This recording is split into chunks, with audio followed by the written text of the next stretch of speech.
वचन देता हूँ माँ, सबके सामने इन शक्तियों का प्रदर्शन नहीं करूँगा।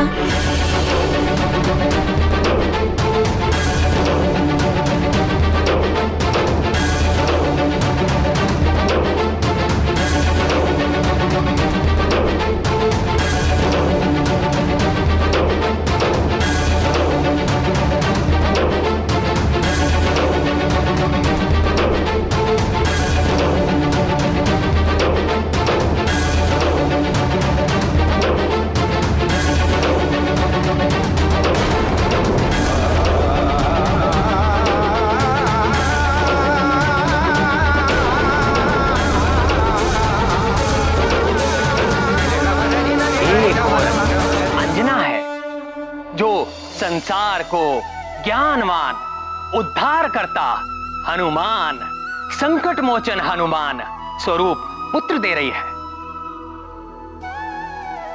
तो दूसरी ओर कैकसी है जो विष स्वरूपा है। वो विषवृत्ति में पूतना और दानवों की मां धनु स्वरूपा है।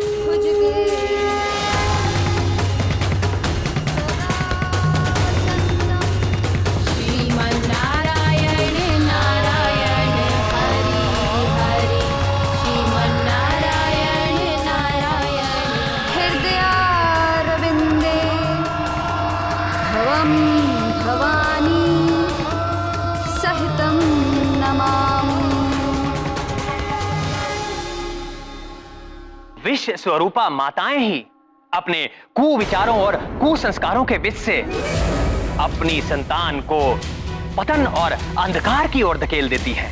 कैकसी ने अपने महाज्ञानी पुत्र को अपने कुटिल विचारों के विष से भ्रष्ट कर दिया। परिणाम स्वरूप संसार को मिला सबसे भयंकर राक्षस दशानन रावण।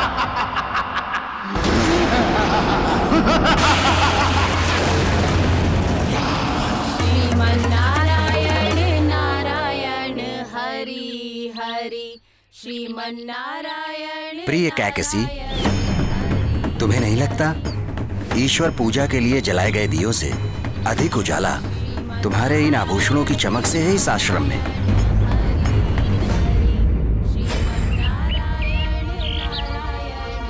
आर्य, ये तो दृष्टिकोण है अपना अपना।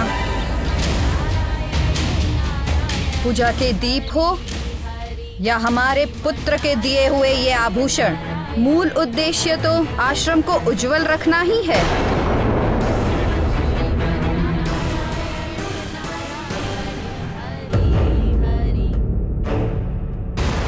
तुम्हारे मंत्रों के स्वर में भक्ति भाव से अधिक राजसी दर्प झलक रहा था। मंत्रों के स्वरों में दर्प तो होगा ही। बादलों के छा जाने से सूर्य की चमक तो कम नहीं हो जाती ना ऋषिवर।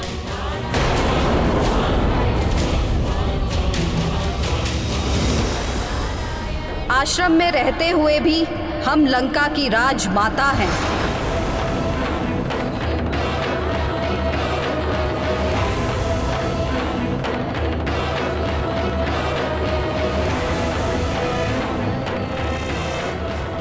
महाबली महाज्ञानी रावण की माता हैं हम।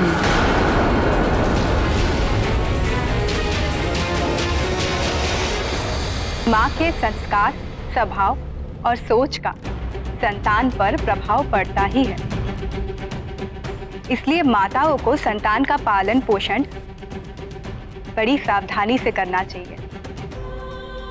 उन्हें अच्छी शिक्षा और सुसंस्कार देने चाहिए।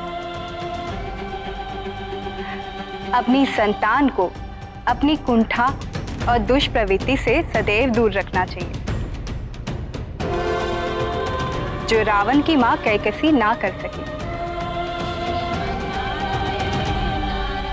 प्रणाम आर्य।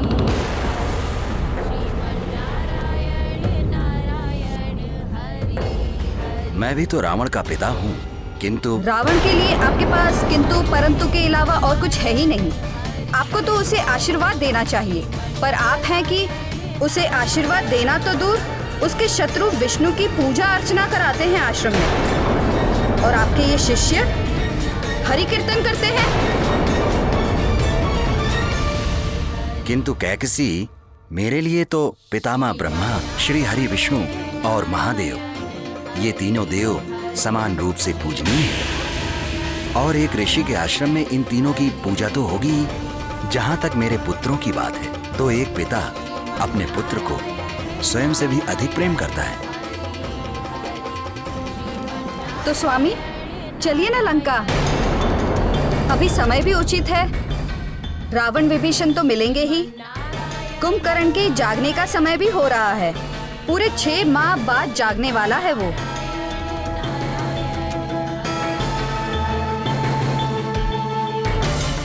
मैं अपने इस अनार्थ प्रदेश के आश्रम में ही ठीक हूँ।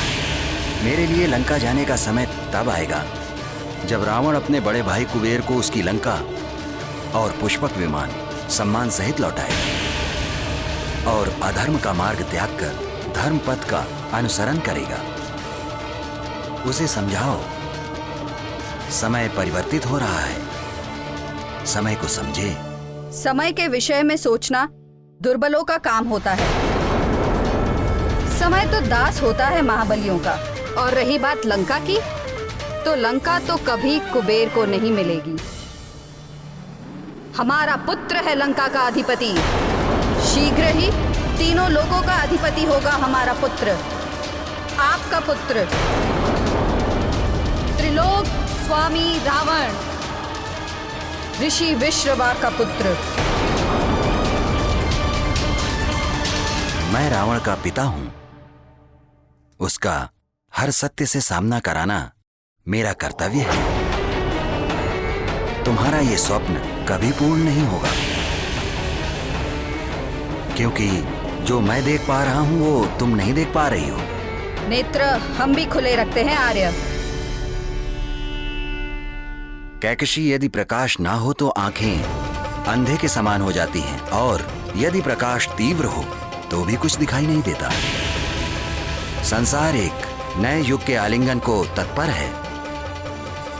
जाकर बताओ रावण को कि अब भी समय है, संभल जाए, धर्म का मार्ग अपना ले। काल उससे अधिक दूर नहीं है।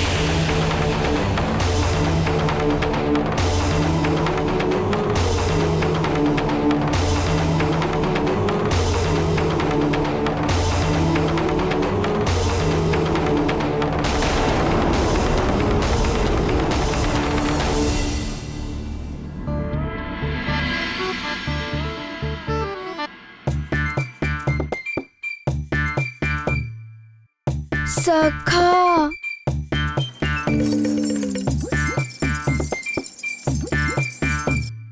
माँ हर दिन कहती हैं कि प्रातः उठते ही स्नान करो, स्वस्थ रहोगे, मन प्रसन्न रहेगा दिन भर। किंतु मैं तो प्रतिदिन करता ही हूँ। कभी कुछ बड़ा करने को मन करता है कि नहीं?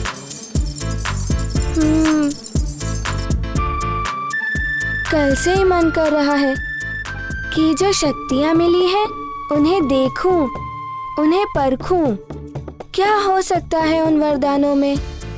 किंतु माँ ने तो पहले ही रोक लगा दी है कि सबके सामने अपनी शक्तियों का प्रदर्शन ना करूं। अब तुम ही बताओ सखा, मैं कैसे जानूं इन शक्तियों के बारे में?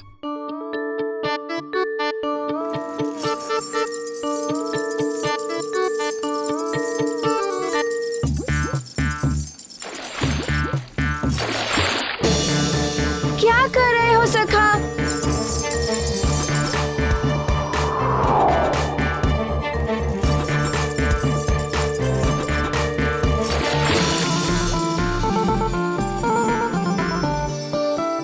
अच्छा, तुम ऐसे नहीं मानोगे सखा, तुम्हें अपनी शक्ति दिखानी ही पड़ेगी। सोच लो, अब मैं हनुमान हो गया हूँ, शक्तिशाली हनुमान। दिखाऊं अपनी शक्ति?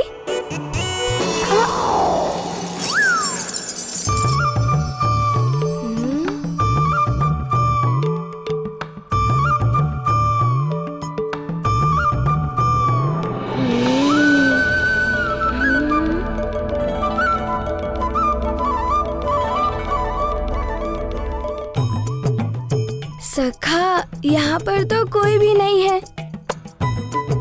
यहाँ तो हम अपनी शक्तियों का प्रयोग करके देख ही सकते हैं।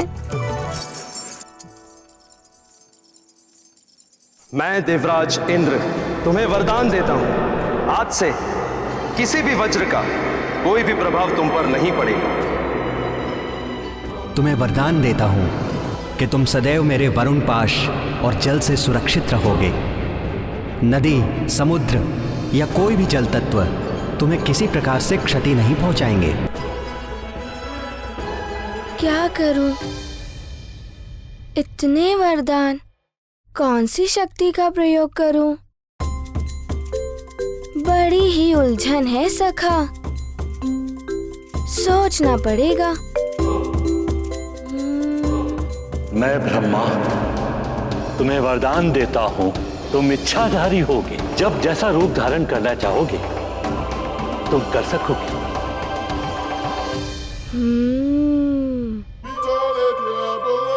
इच्छाधारी रूप? ब्रह्मा जी ने तो बहुत ही अच्छा वरदान दिया है, इसे प्रयोग करने में तो बड़ा ही आनंद आएगा। तो क्या बनूं? क्या बनूं मैं?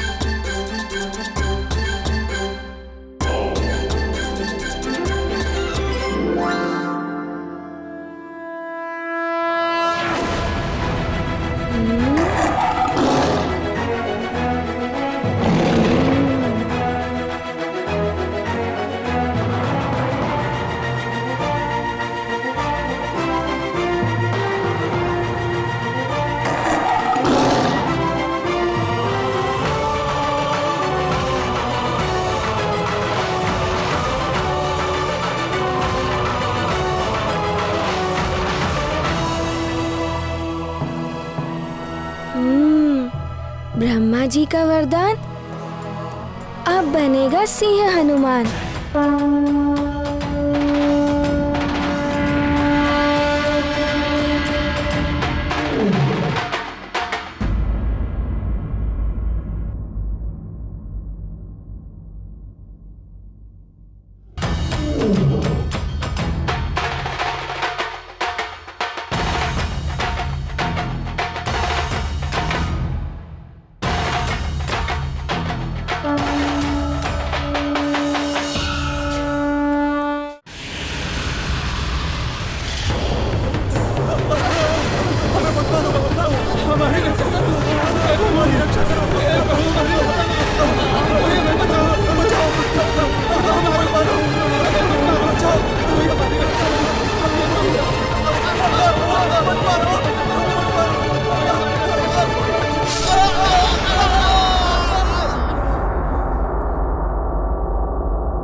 हम बच गए, हमारे प्राण बच गए, हम बच गए, हमारे प्राण बच गए, हम बच गए, हम बच गए, हम बच गए। महारानी मंदोदरी, आप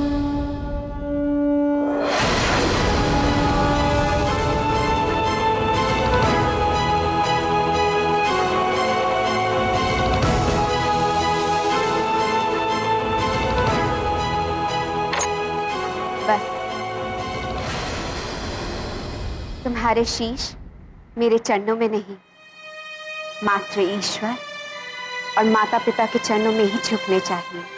अब जाओ, तुम सब स्वतंत्र हो। हम सब स्वतंत्र हैं, हम सब स्वतंत्र हैं। महारानी की जय हो। अब ठहरिए, आप यहाँ से नहीं, पीछे से जाइए।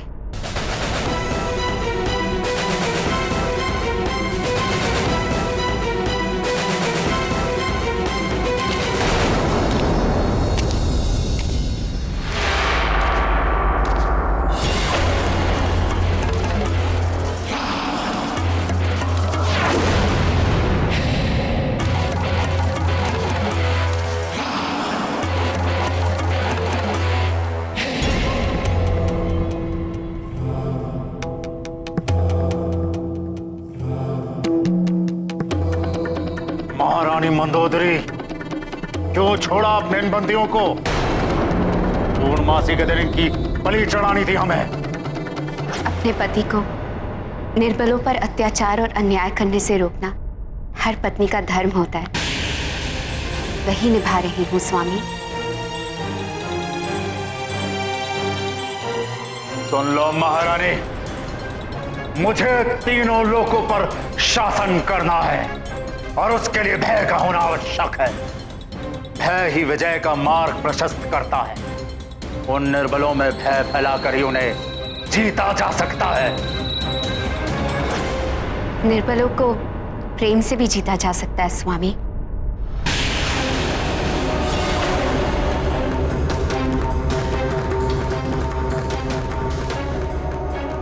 जहां देवता छल और कपट करते हैं, जैसा उन्होंने समुद्र मंथन के समय किया था, वहां प्रेम और न्याय का स्थान नहीं होता है महारानी। और आप मुझे पत्नी धर्म की दुहाई दे रही हैं, तो आपको याद दिला दूं, पत्नी का केवल एक धर्म होता है, अपने पति का साथ देना। पत्नियों, साथ तो सदैव दूंगी स्वामी, किंतु जितना मेरा वश चलेगा आपको अन्याय और अत्याचार से दूर रखूंगी। भले इसके लिए आप मुझे भी मृत्युदंड दे दें।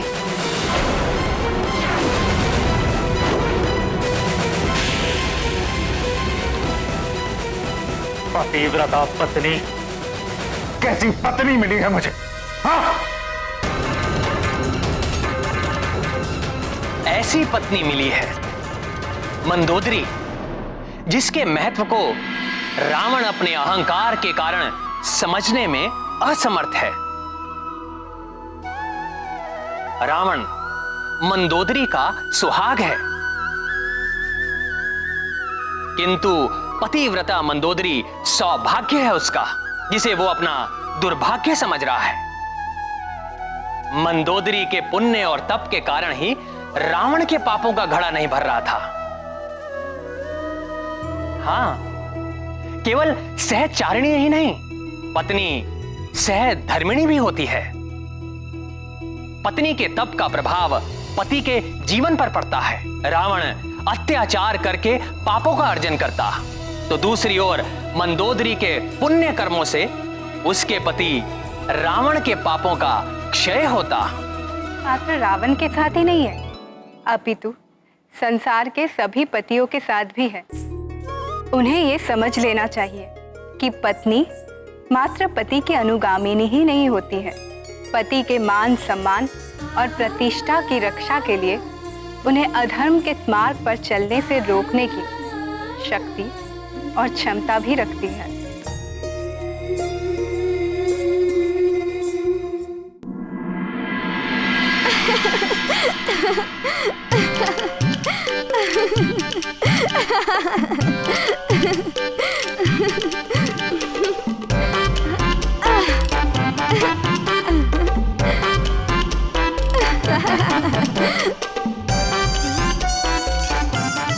सखा, हम सिंह तो बन गए थे, किंतु सिंह की गर्जना के बिना सिंह ही कैसा?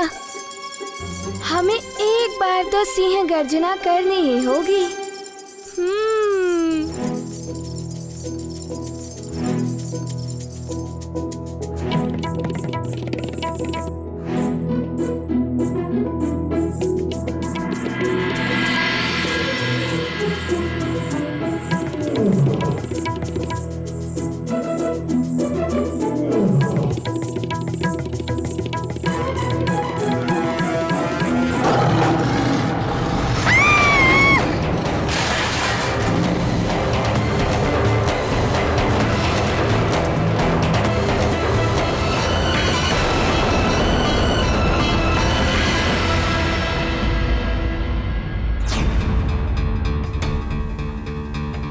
शांत हो जाइए नानी, शांत हो जाइए।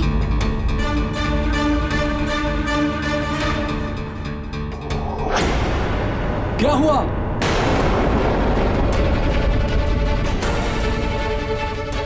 ये सिंह की दहाड़ कैसी?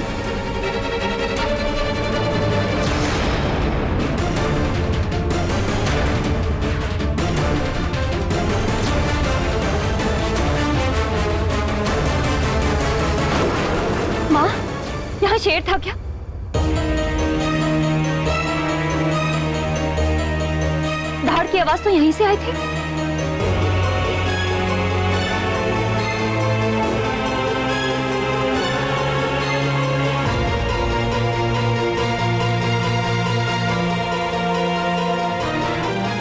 यहाँ से? नहीं, यहाँ कोई शेर नहीं था।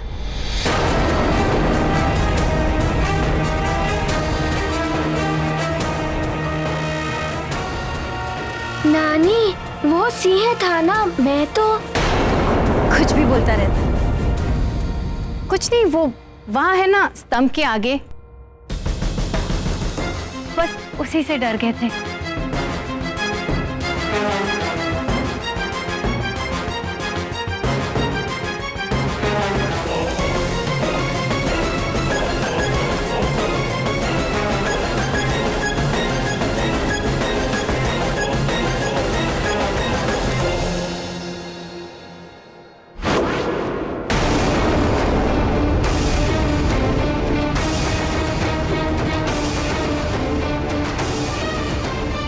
कुछ तो हुआ है जिससे माँ भयभीत हो गई थी।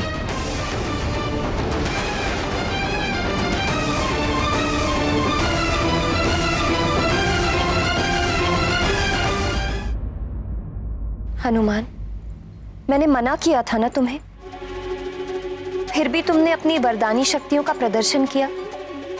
शेर का रूप ले लिया तुमने। मुझसे भूल हो गई माँ, मुझे क्षमा कर दीजिए। क्षमा मांगने से क्या होगा हनुमान? तुम्हें पता है तुम्हारी भूल की वजह से तुम्हारी नानी एकाएक भयभीत हो गई थी। उस समय तो बचा लिया उन्होंने तुम्हें, किंतु तुम्हें ज्ञात है उनके हाथ से दूध का पात्र गिर गया था, उनके पैर में चोट लग गई थी, अभी तक उनके पैर में पीड़ा हो रही है। हाँ? क्या नानी माँ?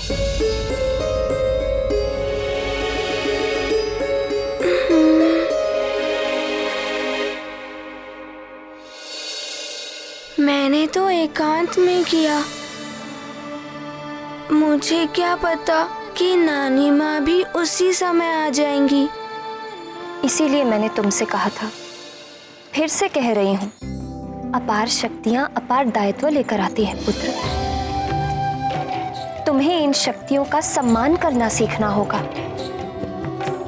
ये शक्तियाँ यूं क्रीड़ा या प्रदर्शन के लिए नहीं होती। अब मैं ऐसा कभी नहीं करूँगा माँ।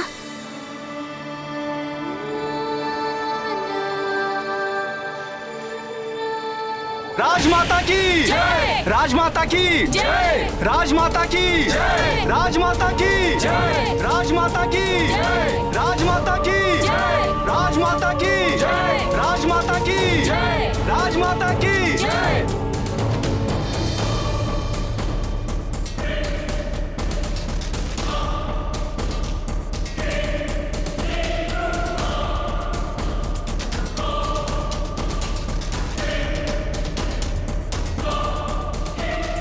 जाकर बताओ रावण को कि अब भी समय है, संभल जाए, धर्म का मार्ग अपना ले, काल उससे अधिक दूर नहीं है।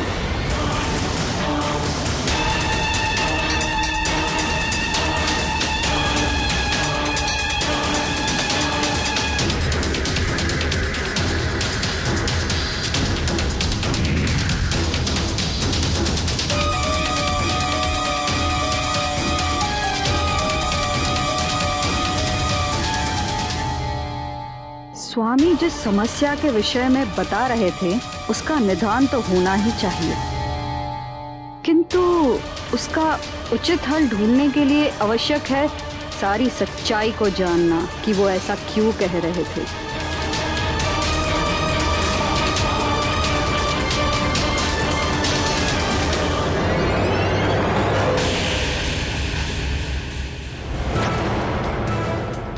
ये क्या, माता तो सदैव पहले मुझसे मिलती थी, परंतु आज यहाँ आते आते कुंभकर्ण के भवन की ओर क्यों मुड़ गई? कुछ तो विशेष चल रहा है उनके मन में।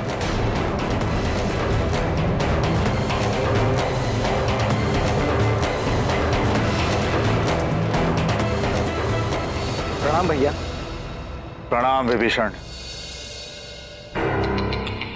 ना जाने क्यों माँ आते आते अनायास कुंभकर्ण के भवन की ओर मुड़ गई। आओ देखते हैं। चलिए। स्मरण है ना, आज हमारे पुत्र कुंभकर्ण के निद्रा से जागने का दिन है। बड़े बड़े हौंदों में पानी भर कर लाओ। ढोल, शंख, तुरही जैसे जितने भी अन्य साधन लगते हैं हमारे पुत्र को जगाने में, उन सब की व्यवस्था करो। अवश्य राजमाता, सारी व्यवस्था हो चुकी है।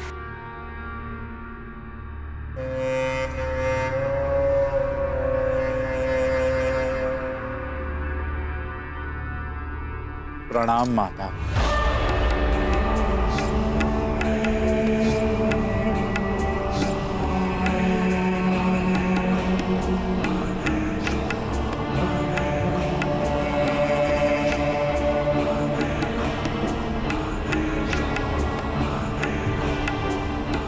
आपके चरणों की धूल को पाकर मैं धन्य हो गया माते। चिरंजीवी भव पुत्र दशग्रीव। वृक्षकुल के सूर्य हो तुम। तुम्हारी कीर्ति रश्मियां दिग दिगंत तक फैलें। प्रणाम माताश्री।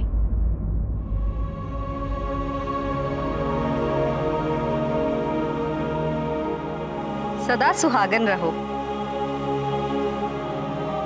तुम्हारे माथे की बिंदिया और सुहाग की लाली सदा चमकती रहे।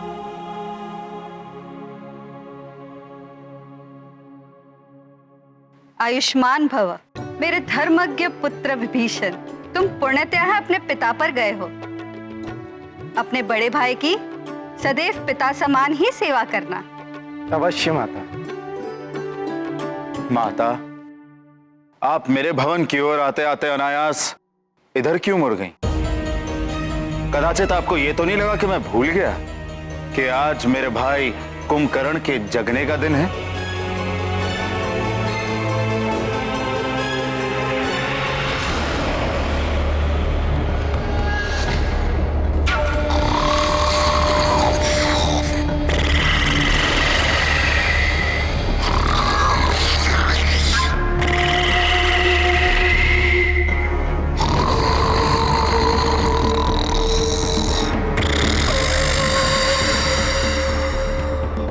और वो स्वयं नहीं उठता, उसे जगाना पड़ता है। क्या आप ये देखने आई थी कि मैंने उसे जगाने का प्रबंध किया है कि नहीं?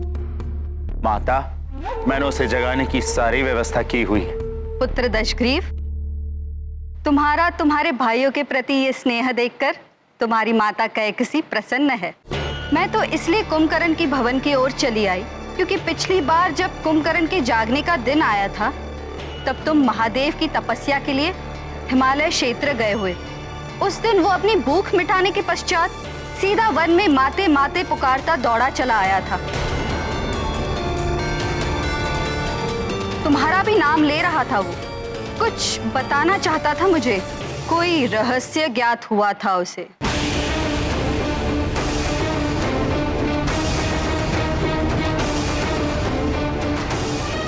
रहस्य?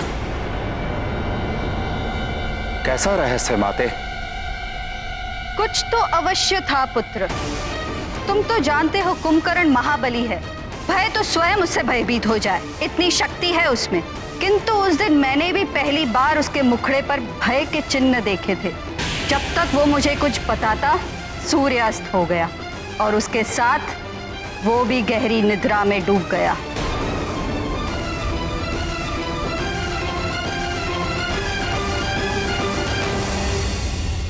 आश्चर्य है माता, आपने कभी इस बात का कोई उल्लेख ही नहीं किया माता। मैं उसी समय यहाँ आई थी। मुझे तो सब सामान्य लगा। ऐसा कुछ पता नहीं चला जिससे भय या संकट उत्पन्न हो। इसलिए मैं आश्रम लौट गई। उसी दिन से मैं उसके जागने की प्रतीक्षा कर रही हूँ। क्या रहस्य था? अब वो तो कुंभकर्ण के जागने के पश्चात ही ज्ञात हो पाएगा। और एक माँ ही जानती है कि उसका पुत्र कैसे जागेगा। इसलिए मैं इस ओर आई थी।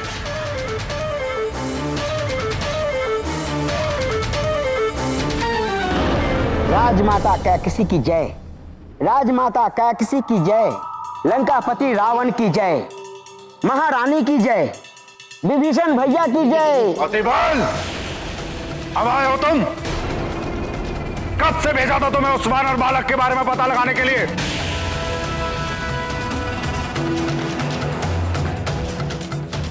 क्या हुआ? किस वानर बालक की बात कर रहे हो?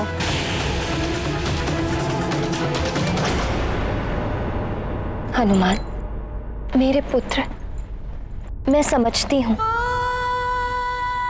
कि तुम अपनी शक्तियों के बारे में जानना चाहते हो, उन्हें परखना चाहते हो। किंतु पुत्र, ऐसी महान शक्तियों के प्रयोग में तनिक से भी चूक हो जाए तो बड़ा अनर्थ हो जाता है। इसीलिए सावधान रहना आवश्यक है पुत्र।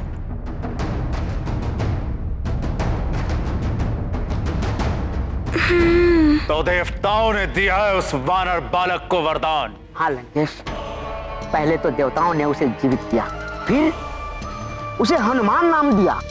इतना ही नहीं लंकेश, उस पवन देव के कारण उस वानर बालक का पुनर्जन्म हुआ और अब तो उसे पवन देव का पुत्र भी कहेंगे। वो कोई साधारण बालक नहीं है लंकेश, सुमेरु के राजा केसरी और रानी अंजना का पुत्र है।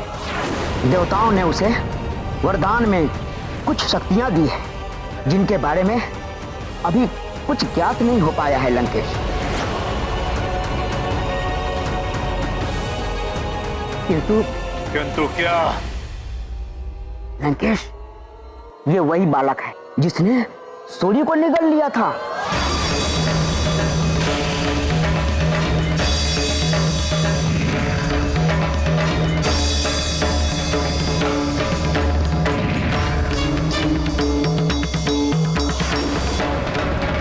सूर्य को निगल गया एक वानर बालक? तो इसी कारण इस बार सूर्य ग्रहण नहीं हो पाया। हाँ लंकापति, उसके मार्ग में जो भी ग्रह पड़ा उसकी तीव्र गति से उन ग्रहों की दिशा और दशा सब बदल गई थी। और तो और लंकेश, बुध ग्रह तो अपने पथ से पूरी तरह विचलित हो गया था। सूर्य निगल लिया उसने, ग्रहों की दशा और दिशा भी बदल दी।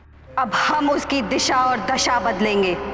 देवताओं ने उसे पुनर्जन्म दिया, हम उसे पुनर्मृत्यु देंगे।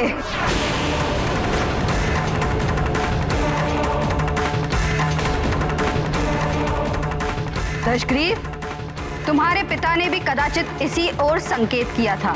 समय परिवर्तित हो रहा है, इसलिए समय रहते सजग हो जाओ। वो वानर बालक बड़ा होकर संकट न बन जाए। अंत करना ही होगा उसका, अंत करना ही होगा उसका। माता, मैं उसे मृत्यु दंड दूंगा, पुनर्मृत्यु अभी समाप्त कर देंगे उसे। ऐसे नहीं दशग्रीव, राजनीति कहती है यदि शत्रु पर विजय पानी हो तो पहले उसकी शक्तियों को जानो, फिर अपने बल को देखकर आक्रमण करो, कभी पराजय नहीं होगी। आप सत्य कहती हैं माता। अतिबल, जाओ, जाकर उस वानर बालक पर दृष्टि रखो, उसकी वरदानी शक्तियों के बारे में जानकारी जुटाओ। बलबला बलबल, कैसे पता लगाऊं? और मेरे दृष्टि रखने से क्या होगा? उसकी माता अंजना ने तो उसे शक्ति प्रदर्शन करने से मना कर दिया है। अतिबल, तुम्हारी काया ही नहीं, तुम्हारी खोपड़ी में बुद्धि भी छोटी है।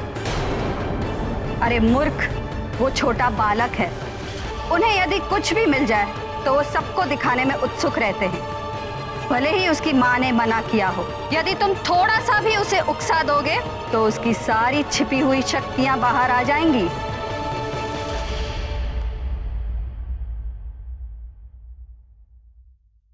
हनुमान, ये देखो पुत्र,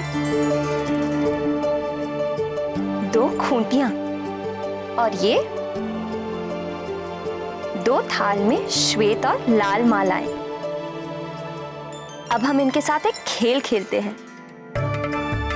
जब भी तुम कोई उचित या अच्छा कार्य करोगे तो इसमें से एक श्वेत माला इस खूंटी पर लटका दी जाएगी।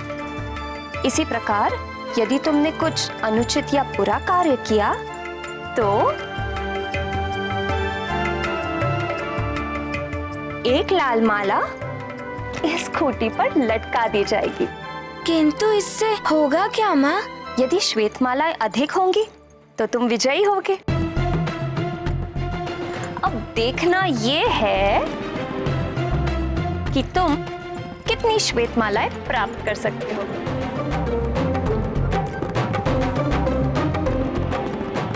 आप सत्य कहती हैं माता। छोटे बालकों को इतनी समझ नहीं होती कि क्या करना चाहिए और क्या नहीं। उनको जितनी भी शक्तियां मिल जाएं, उनकी बुद्धि अपरिपक्व ही होती है। इसी का लाभ तुम उठा सकते हो अतिबल। बलबला बलबल। हनुमान, तुम्हें अपनी शक्तियों का उचित प्रयोग करना सीखना होगा और इसके लिए सबसे पहले ध्यान रखना होगा कि अपनी शक्तियों का प्रयोग तभी करना जब सच में उनका प्रयोग करना आवश्यक हो। बालक तो कहीं भी अपनी शक्तियों का उपयोग करने लगते हैं, बस उन्हें उकसाने की आवश्यकता है। अतिबल, उस वानर बालक को उकसाओ, उसकी शक्तियों का पता लगाओ, फिर मैं दशानन रावण स्वयं उसका अंत करूंगा।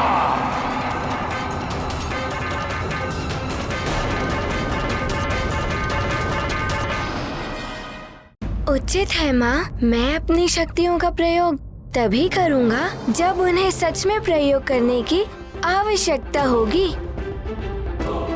और मैं अपना दायित्व भी समझूंगा और सावधान भी रहूंगा।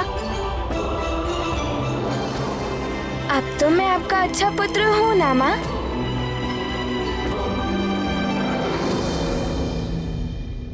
हाँ मेरे लाल, तुम तो मेरे बहुत अच्छे पुत्र हो।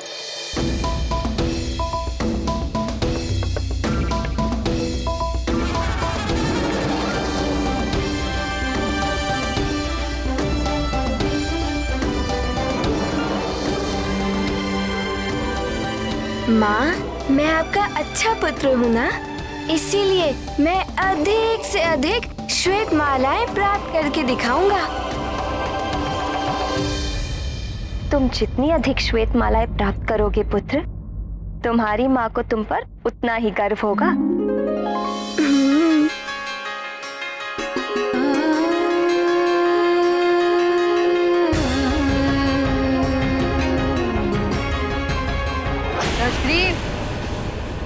मुझे गर्व है तुम पर।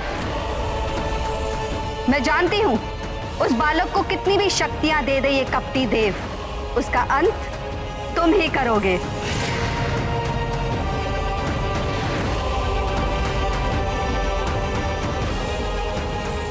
पुत्र केसरी, देवराज इंद्र के हट के कारण ही मैं स्वर्ग लोक छोड़कर पृथ्वी लोक में आ गया था, किंतु अब देवराज इंद्र का अभिमान टूट चुका है। उन्होंने अपने कृत्य के लिए क्षमा भी मांग ली है। इसलिए मैं सोच रहा था वापस स्वर्गलोक लौट जाऊं। आप उचित सोच रहे हैं देवगुरु बृहस्पति। देवगण कब तक बिना गुरु के रहेंगे? गुरु ही तो ज्ञान देता है, मार्ग दिखाता है। जिनके गुरु नहीं होते वो अपने मार्ग से भटक जाते हैं।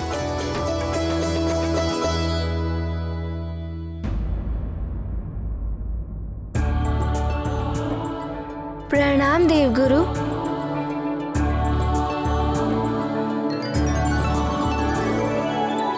आप सब एक साथ? अवश्य कोई विशेष बात होगी। हाँ, विशेष तो है। वो क्या है कि हमारे नाती का पुनर्जन्म हुआ है। देवताओं ने हनुमान को अनेकों वर दिए हैं। इसीलिए मैं चाहती थी कि एक हवन का आयोजन किया जाए, जिसके द्वारा हम देवताओं को धन्यवाद भी दे देंगे, साथ ही ग्रह शांति भी हो जाएगी। हाँ केसरी जी, जितनी भी नकारात्मक और बुरी शक्तियां राजभवन में या आसपास व्याप्त हैं, सब इस यज्ञ से दूर हो जाएंगी। सारे अमंगल मिट जाएंगे और इस यज्ञ आयोजन के नाम पर हम उत्सव भी मना लेंगे। हमें हमारा पुत्र मारुति पुनः जो मिल गया है।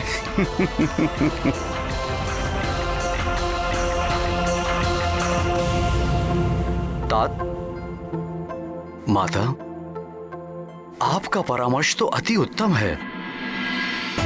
अविलंब हमें इस हवन का आयोजन करना चाहिए। हाँ, और महोत्सव भी। इस उत्सव में हम हनुमान का विधिवत युवराज घोषित करेंगे।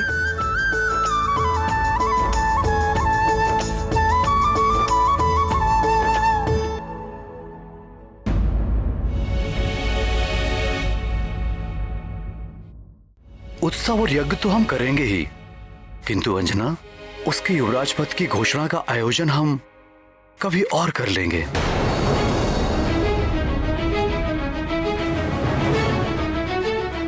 हनुमान अभी अल्प आयु का अबोध बालक है। इतना बड़ा दायित्व उसे सौंपना अनुचित होगा। केसरी जी, हमारा हनुमान अन्य बालकों जैसा साधारण बालक नहीं है। दिव्य शक्ति संपन्न विशेष बालक है हमारा हनुमान। यही नहीं, इसने अनेकों बड़े कार्य भी किए हैं। इसलिए मेरा तो विचार है कि हनुमान युवराज पद के लिए पूर्णतः योग्य है। किंतु हनुमान की शक्तियों को हमें नियंत्रण में रखना है। कहीं युवराज पद पाने के बाद वो अनियंत्रित ना हो जाए।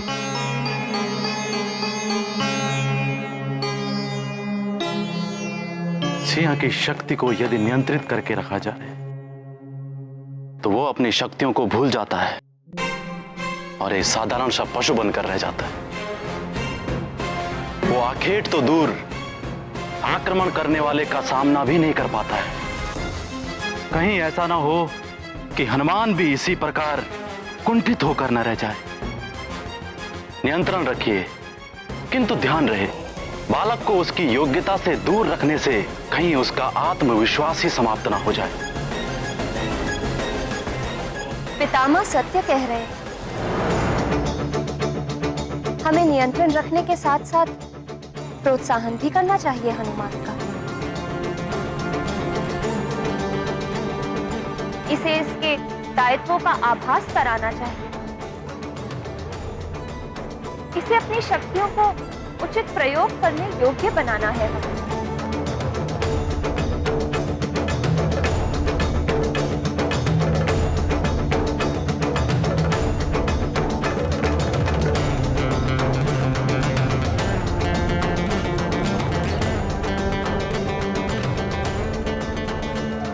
उचित है। यदि आप सबका यही मत है तो यज्ञ के साथ साथ युवराज पद की घोषणा के लिए भी उत्सव का आयोजन करेंगे।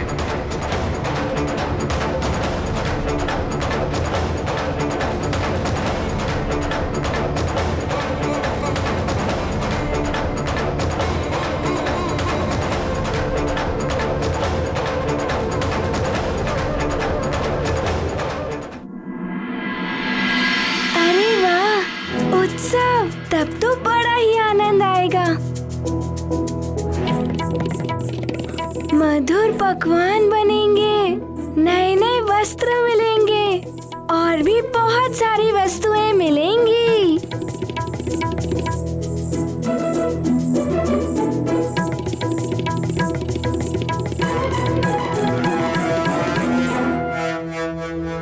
चलो चलो, इस उत्सव को भव्य होना चाहिए। बहुत सारे कार्य करने हैं, चलें? हाँ हाँ, हनुमान को भी बहुत सारे कार्य करने हैं।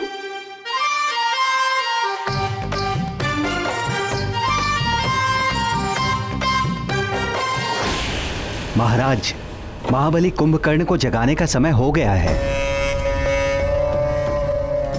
सारी व्यवस्था हो चुकी है। आइए राजमाता, आइए महाराज।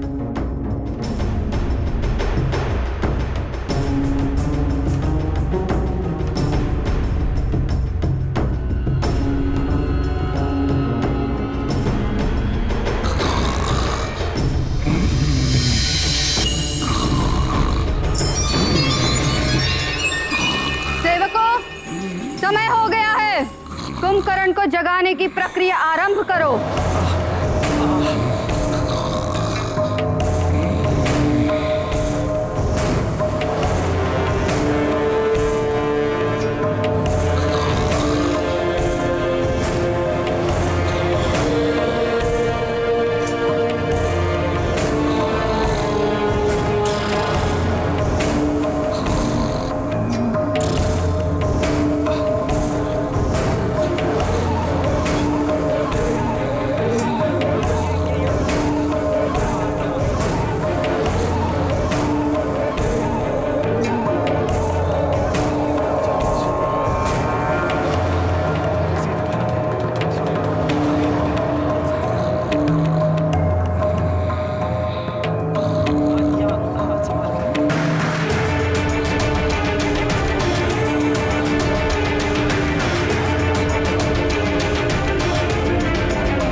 ऐसे नहीं उठेगा कुंभकर्ण।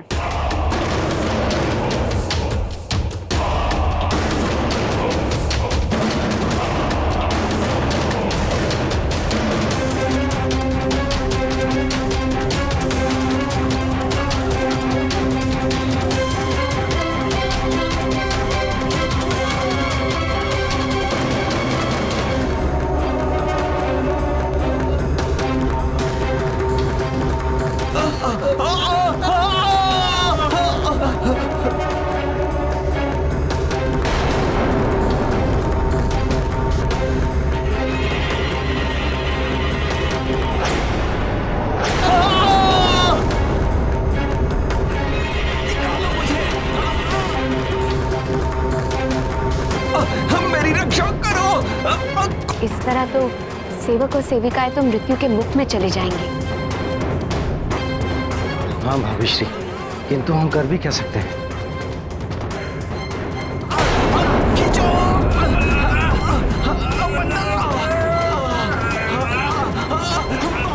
भैया कुंभकर्ण की विशाल काया के समक्ष सब विवश है। इसे जगाना सहज नहीं है। दशग्रीव, कुछ करो।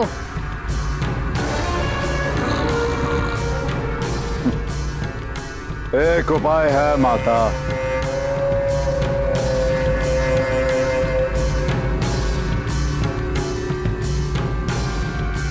जी माता। ये माताश्री और स्वामी को क्या हुआ?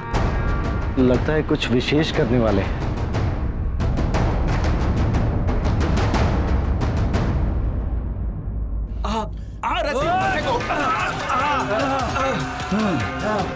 खींचो खींचो खींचो खींचो। हाँ बंद हो।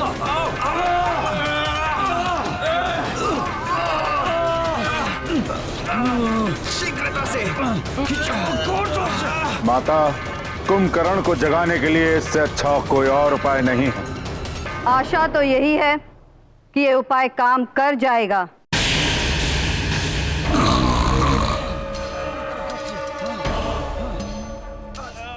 लगता है अब ये जाग जाएगा।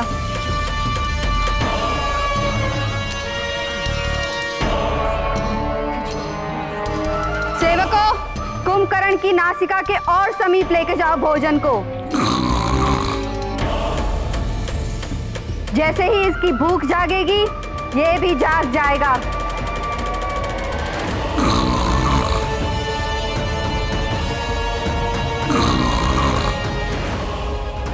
हाँ माता, भूख तो अच्छों अच्छों की नींद उड़ा देती है।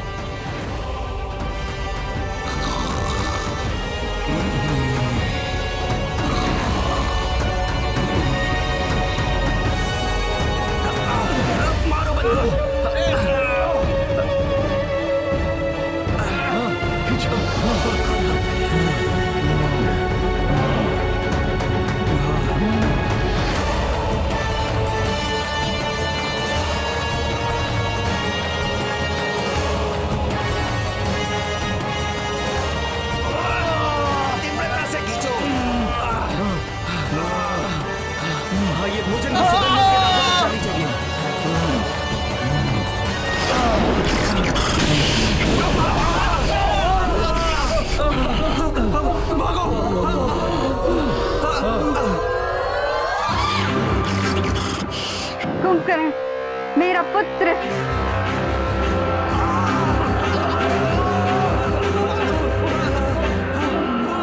दशग्रीव, तुम्हारी युक्ति काम कर ही गई।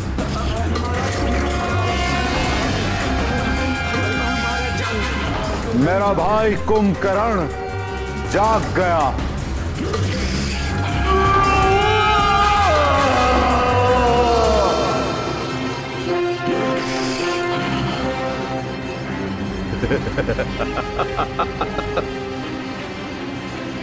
भोजन प्रिय भोजन, आज कितने माह बाद तुम्हें मैं ग्रहण करूंगा।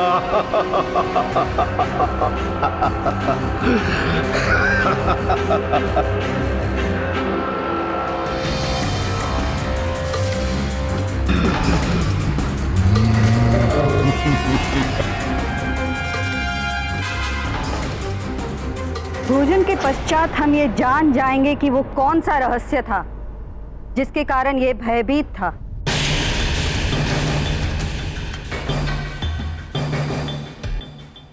जिसे जानने के लिए हम 6 माह से प्रतीक्षा कर रहे हैं।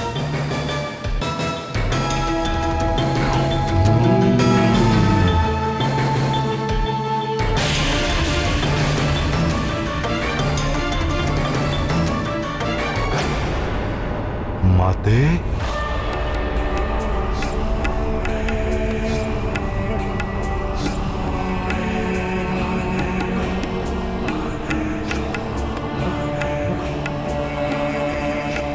माता, माता श्री का क्या होगा?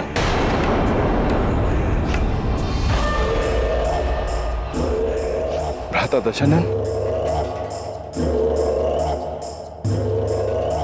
भ्राता दशनन, आपको कहीं क्या हुआ कुंभकर्ण?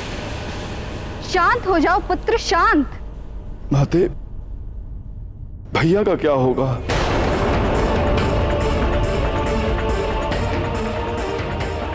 भैया दशनन, आपका क्या होगा भैया? कुंभकर्ण, तुम जैसे महाबली विशाल राक्षसकायु बालकों की भांति भयभीत होना शोभा नहीं देता। शांत हो जाओ पुत्र और बताओ बात क्या है? क्यों भयभीत हो? किस बात की चिंता है तुम्हें? माताश्री, ये चिंता की बात ही है माताश्री। जिस बड़े भाई ने मुझे पिता के समान स्नेह दिया हो, यदि उन्हें कुछ हो जाए और मैं चिंता ना करूं, ऐसा किस प्रकार संभव है माताश्री? परंतु मुझे हुआ क्या है कुंभकर्ण? मैं तो सकुशल तुम्हारे समक्ष खड़ा हूं। नहीं भैया,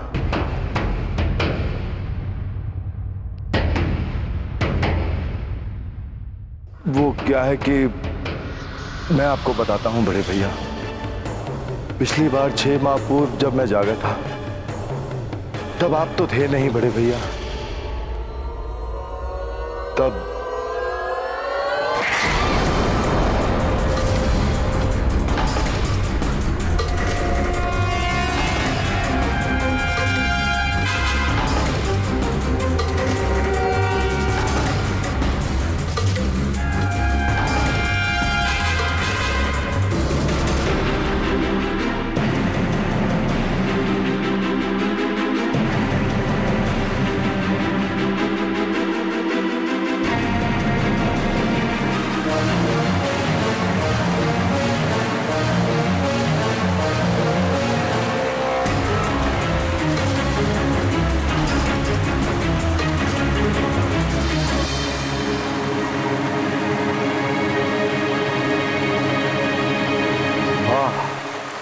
कितना सुंदर झरना है।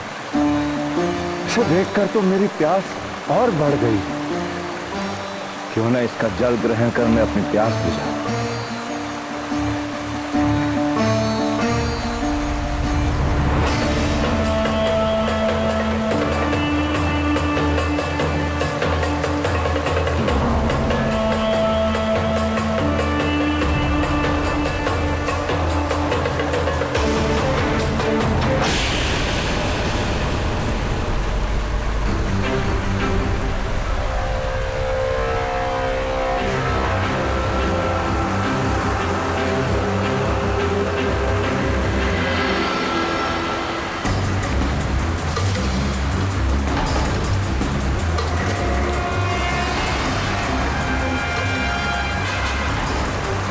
नारायण नारायण।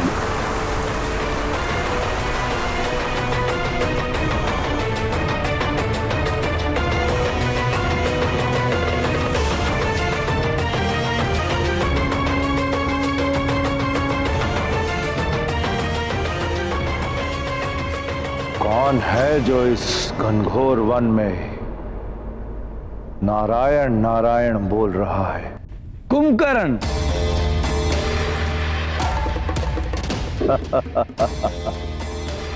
कभी झुकना भी आना चाहिए।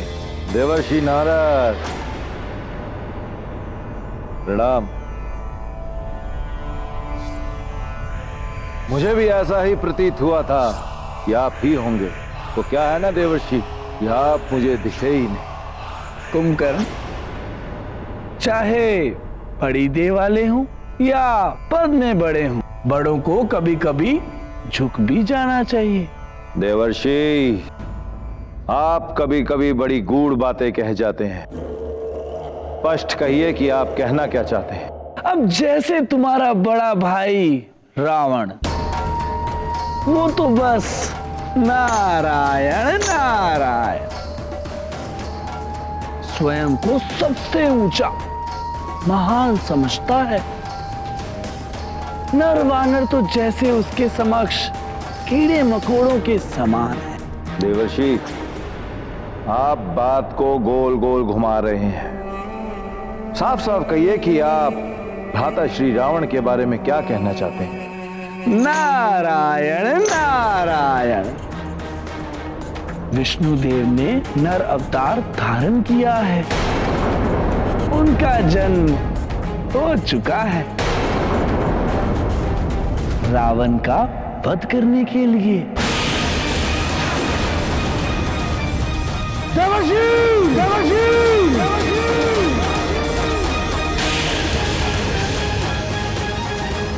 ये क्या कह रहे हैं आप?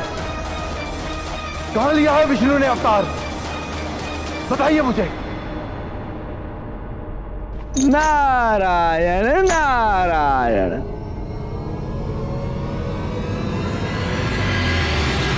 देवर्षि, मेरे प्रश्न का उत्तर दीजिए देवर्षि।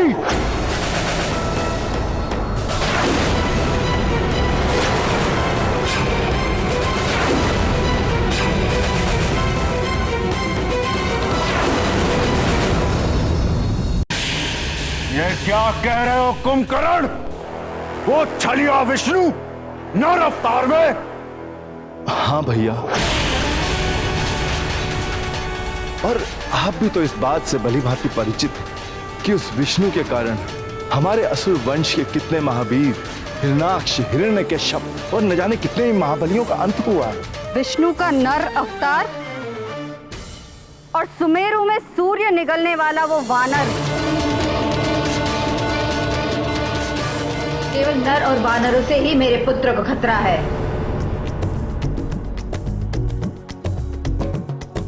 पत्ते पदतल कुचले चरपर चपर, जल की ले सुनिए छप छप छपर।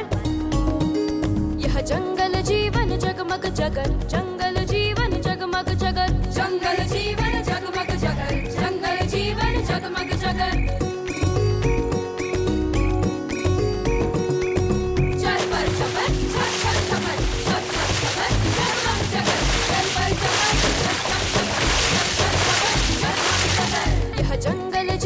जगमग जगत जंगल जीवन जगमग जगत जंगल जीवन जगमग जगत जंगल जीवन जगमग जगत।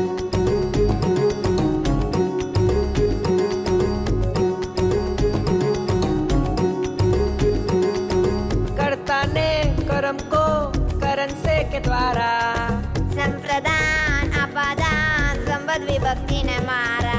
लट लिट लुट लुट रंग लिंग लुंग लेट तब भूल भय भीत लकार चप चपेट आषाढ़ सावन वैशाख माघ चैत्र जेठ कुछ भी खा लो क्यों भूखा रहता पेट। जंगल जीवन जगमग जगत जंगल जीवन जगमग जगत जंगल जीवन जगमग जगत जंगल जीवन जगमग जगत। अब क्या होगा भैया दशानन? कुछ नहीं होगा पुत्र, हम है ना। माताश्री, मेरा किसी भी कार्य में मन नहीं लग रहा, तो ना ही मेरा भोजन करने का भी जी करता। बस मुझे एक ही चिंता सताए जा रही, क्या होगा हमारी इस लंका का, क्या होगा हम सबका भैया?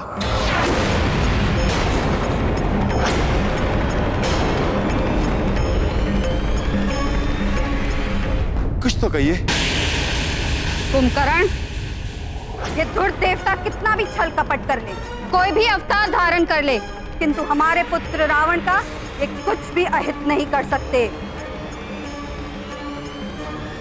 किंतु माताश्री, स्वयं देव ऋषि नारद मुनि ने आकर चेतावनी दी है, समय रहते हमें संभल जाना चाहिए। वो नारद भी तो कम धूर्त नहीं है, इधर की उधर लगाता फिरता है। 6 माह हो चुके हैं उस नारायण को अवतार लिए हुए और मुझे कोई सूचना नहीं। मेरे गुप्तचर कहां सो रहे हैं?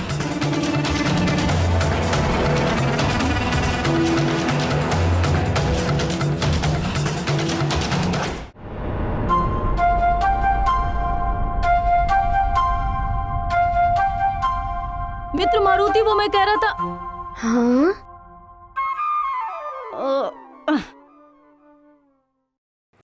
मित्र हनुमान। मित्र नील, नल, सुषेण, दधिमुख, तुम सब मेरे अभिन्न मित्र हो। तुम जो चाहो मुझे बुला सकते हो, मारुति या हनुमान। मित्र तो तुम्हारा वही रहूंगा ना मैं।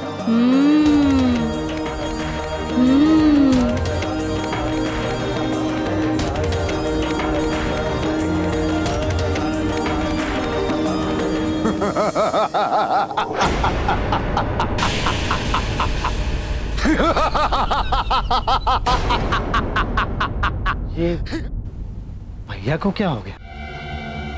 इतना गंभीर विषय है, फिर भी हंस रहे हैं। सच में हमें कोई मार सकता है।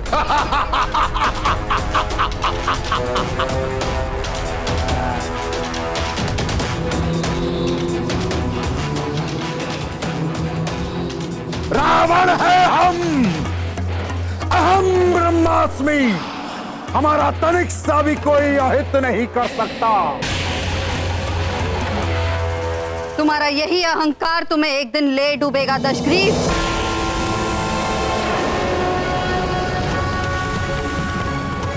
शक्तिशाली होने का अर्थ ये नहीं होता कि तुम सावधान न रहो।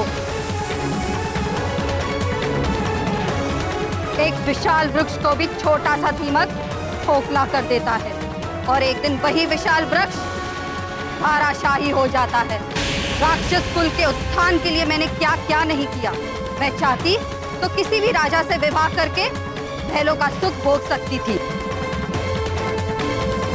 वन में आश्रम बनाकर रहने वाले वृद्ध ऋषि से विवाह किया। किंतु माता, पिताश्री ऋषि विश्वरा से आपने विवाह तो स्वेच्छा से किया। रक्ष कुल के कल्याण के लिए ये विवाह आवश्यक था विभीषण, जिससे कि मेरी संतान ब्रह्मर्षि विश्रवा के कारण ब्रह्म ज्ञान से संपन्न हो और हमारे रक्त वंश के कारण उसमें राक्षसों की असीम शक्ति हो। असीम शक्ति के साथ जो महाज्ञानी होगा वही समस्त संसार पर राज कर सकेगा।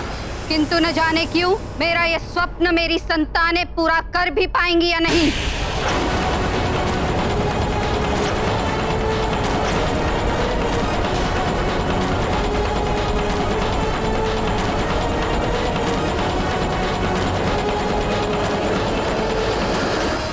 राम भक्त महाबली हनुमान को जानना हो तो चैनल को सब्सक्राइब करें और बेल आइकॉन दबाना न भूलें।